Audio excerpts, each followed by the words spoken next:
आज के लेक्चर्स में हम डिस्कस करने जा रहे हैं कि जो 2 डायमेंशनल एरेज़ हैं उसमें हम डेटा कैसे स्टोर कर सकते हैं और कैसे उस डेटा को हम असेस कर सकते हैं।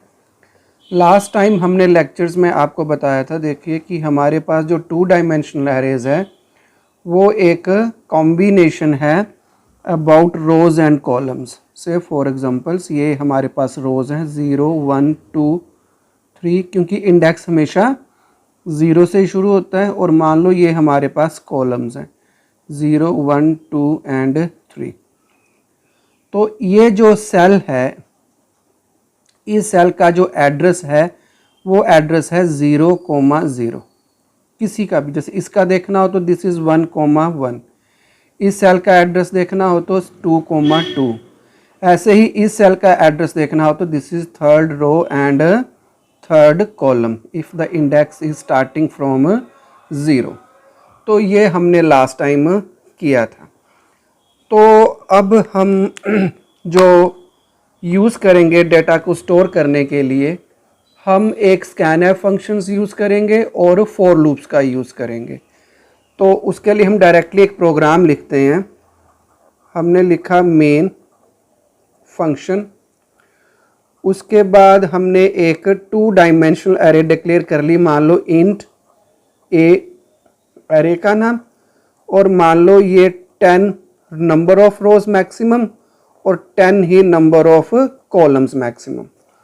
इसमें से एक्चुअल हम कितने यूज़ कर रहे हैं वो सपोज हमने आर मान लिए और ये सी बना लिए हमने नंबर ऑफ कॉलम्स कितने हम यूज़ कर रहे हैं।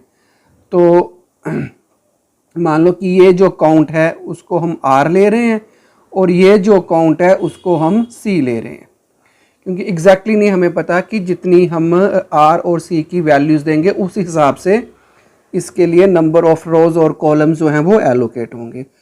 फॉर लूप लगाएंगे तो एक हमें उसके लिए काउंटर चाहिए, हमने उसके लिए आई ले लिया, और एक दूसरी फॉर लूप लगेगी, क्योंकि एक किसके लिए लगेगी, नंबर ऑफ रोज के लिए, और फिर किसके लिए लगेगी, नंबर ऑफ कॉलम्स के लिए। तो ये हमने ले लिया। फिर हमने लिया, अगर कोई पुरानी आउटपुट है अगर हम उसको नहीं देखना चाहते तो हमने उसके लिए क्लियर स्क्रीन लिया। फिर हमने लिखा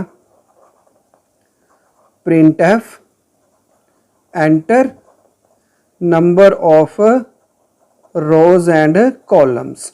ये आपको 2 डायमेंशनल एरेज में कितने नंबर ऑफ रोज चाहिए और कितने नंबर ऑफ कॉलम्स चाहिए वो हमने फिर स्कैन भी करवा ली। This is $r for number of rows and this is for number of columns $c। तो ये हमारे पास आ गई एक्चुअल वैल्यू जो हम देना चाहते हैं। अब फिर मैंने कहा कि जो 2 डायमेंशनल एरेज हैं वो एक मेजर जो है वो रो वाइज स्टोर होते हैं। मतलब पहले डाटा कहाँ पे जाएगा, फर्स्ट इस रो में जाएगा। ओके, तो उसके लिए हम पहले मैसेज देंगे कि printf enter number of elements, number of elements. तो कितने नंबर ऑफ एलिमेंट्स जाएंगे आपके, एक्चुअली में इसकी कैपेसिटी कितनी है, इसकी कैपेसिटी है r into C, number of rows multiplied by number of columns. तो अगर 4 रोज हैं और 4 कॉलम्स हैं तो 2 डायमेंशनल की कैपेसिटी कितनी हो गई, 4 इंटू 4 मीन्स 16। तो 16 एलिमेंट्स डालेंगे। फिर हमने फॉर लूप लगाई, for i is equal to 0। ये वाले के लिए मैंने कहा कि जो रोज हैं उनके लिए हमने कौन सी काउंटर लिया है, i इज 0। देखो i इज 0, तो फर्स्ट 0 पे जाएगा, फिर रो 1 पे स्टोर होगा डाटा, फिर रो 2 पे और फिर रो 3 पे। For i is equal to 0, i is less than number of rows, क्योंकि उससे ज़्यादा नहीं जानी चाहिए ये, i प्लस प्लस। फिर हम जाएंगे फर्स्ट जो रो है उसके फर्स्ट कॉलम पे, फिर सेकंड पे एलिमेंट डालेंगे, फिर थर्ड पे और फिर फोर्थ पे। तो फिर हम उसके लिए क्या लेंगे, for j is equal to 0, यहाँ से शुरू हो रहा है तो ये कॉलम्स के लिए हमने कौन सा सपोज काउंटर लिया हो हमने j के लिए j। तो for j is equal to 0, j is less than number of columns you are taking j plus plus. तो यहाँ पे हमने एलिमेंट जो है वो स्कैन कर लिया, %d %a ऑफ ये रो और ये कॉलम, और ये इसके लिए क्लोज कर दिया और ये फॉर लूप इसके लिए क्लोज कर दिया। अब ये देखो कि क्या हुआ, मान लो कि उसने बोला कि enter the number of elements. तो यहाँ पे हम थोड़ा सा वर्क करते हैं। Enter number of elements, suppose उसने एलिमेंट्स दिए 5, फिर दिया 15 मान लो, ऐसे फिर दिया 25, ऐसे उसने नंबर ऑफ एलिमेंट्स जो हैं वो एंटर करवाए। अब सबसे पहले i की वैल्यू क्या है, 0, ये i है, i की वैल्यू कहाँ से शुरू हो रही है, 0। 0 is less than number of r, 0 is less then से फॉर एग्जांपल 3, तो 0 इज लेस देन 3। नीचे आया j इज इक्वल टू 0, तो ये j के लिए j की वैल्यू क्या है, 0। 0 is less then c, number of columns, बिल्कुल ठीक है, तो a ऑफ ij, तो मतलब जो फर्स्ट एलिमेंट है वो यहाँ पे स्टोर हो जाएगा। अब i की वैल्यू 0 ही रहेगी, j की वैल्यू क्या हो जाएगी, 1। 1 इज अगेन लेस देन 3, ठीक है। तो जो नेक्स्ट एलिमेंट है वो यहाँ पे स्टोर हो जाएगा, वहाँ पे क्या है 15, क्योंकि जो एरे है ये 4x4 की एरेज है, 1 2 3 4 1 2 3 4।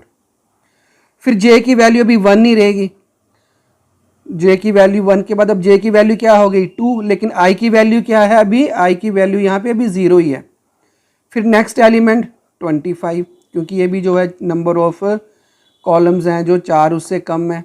फिर नेक्स्ट 3 हो गया, 3 इज लेस देन 4, तो अगला एलिमेंट सपोज कर लो 35 है, तो फिर 35 यहाँ पे स्टोर हो जाएगा। फिर j की वैल्यू कितनी हो जाएगी 4, लेकिन 4 जो है वो 4 से छोटा नहीं है, तो कंडीशन ये फॉल्स हो जाएगी।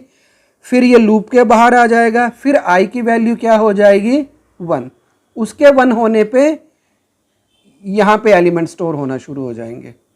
फिर i की वैल्यू जब 2 होगी तो यहाँ पे एलिमेंट्स इंसर्ट होना शुरू हो जाएंगे, और जब i की वैल्यू 3 होगी तो यहाँ पे इस रो में एलिमेंट स्टोर होना शुरू हो जाएंगे। और जब i की वैल्यू क्या हो जाएगी 4, but 4 is not less than number of रोज, तो कंडीशन फॉल्स हो गई, तो ये लूप के बाहर आ गया।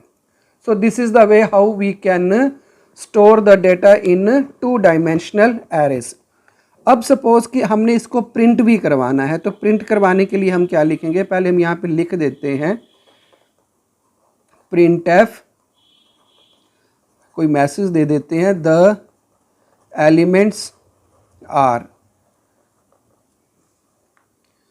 ओके। तो सेम यही लूप दोबारा लगाएंगे हम, फॉर जैसे एक एक करके हमने डाटा स्टोर किया था वैसे ही एक एक करके हम डाटा को जो है वो डिस्प्ले करवाएंगे। i is less than r i plus plus, for j is equal to 0, ये कॉलम्स के लिए और ये किसके लिए है, ये रोज के लिए है, less than c j plus plus. मैंने बताया कि जो i है वो किसके लिए, नंबर ऑफ रोज के लिए काउंटर, और जो j है वो किसके लिए है, j जो है वो कॉलम्स के लिए। तो यहाँ पे ये कॉलम्स के लिए एक्चुअली में, और ये किसके लिए है, रोज के लिए। फिर मैंने फर्स्ट रो प्रिंट करवा दी, printf %d comma a of i comma ये वाला एलिमेंट्स हमने स्टोर करवा लिया। अगर हम चाहते हैं कि इनके बीच में कोई स्पेस आए तो यहाँ पे हम /t भी दे सकते हैं। तो %d/t मतलब टैब का स्पेस, और फिर वो एलिमेंट को इंसर्ट करके उसको डिस्प्ले करवा दे। फिर इसको क्लोज कर दिया। अब इसकी आउटपुट क्या आएगी, i is equal to 0, i rows के लिए 0 आ गया।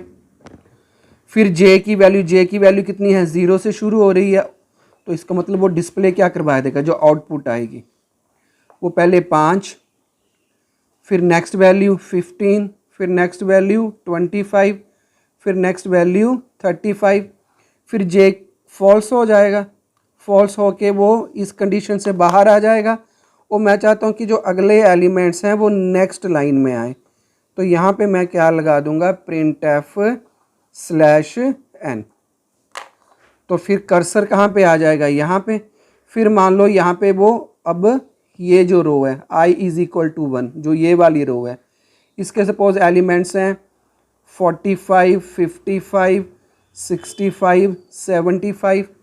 तो यहाँ पे फिर क्या प्रिंट हो जाएगा, 45, 55, 65, 75। फिर कंडीशन फॉल्स हो जाएगी जे के लिए। फिर नेक्स्ट लाइन पे तो ये इसके लिए क्लोज हो गया, ये इसके लिए क्लोज हो गया। And this is get ch। So this is the way how we can store the data in 2-dimensional arrays and how we can have the output of those values. Thanks for watching.